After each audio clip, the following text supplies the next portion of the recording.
दस्यु मूर्ख अंग्रेजों से आज़ादी की क्रांति में हमारे पूर्वजों की 125 फांसी हुई थी, जिसमें 3 हमारे जो क्रांतिकारी पूर्वज थे उनको आज ही के दिन लाहौर में जबरन एक दिन पहले फांसी दे दी गई थी, जिनका नाम है भगत सिंह साहब, सुखदेव साहब और राजगुरु साहब। ये हम सब जानते हैं कि आज़ादी से लेकर आज तक हमारे किसी भी पूर्वज को वो सम्मान नहीं मिला।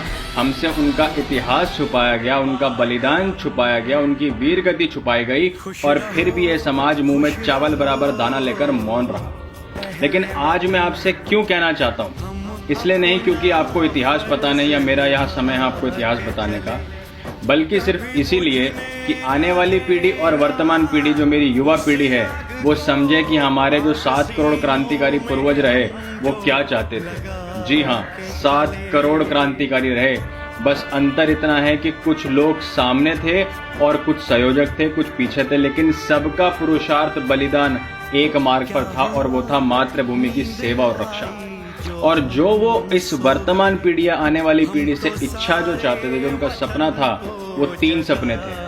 पहला सपना था कि वो चाहते थे कि सत्ता परिवर्तन ना हो, व्यवस्था परिवर्तन हो। वो चाहते थे कि ये जो अंग्रेजी शासन है, जो दस्यु मूर्खों का शासन है, ये खत्म किया जाए, पूरी तरीके से इसको उखाड़ कर फेंक दिया जाए। और तीसरा उनका ये सपना था कि जो हमारे भारत की आध्यात्मिकता है, जो हमारी वैदिक विचारधारा है, उसकी रक्षा सदैव उनकी आने वाली पीढ़ी करे।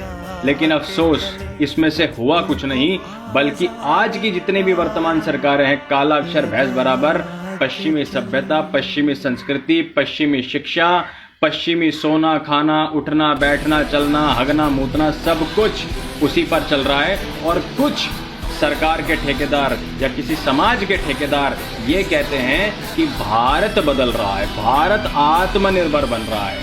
हमें शर्म आनी चाहिए कि हमने अपने उन 7 करोड़ क्रांतिकारी पूर्वजों के बलिदान को मिट्टी में मिला दिया।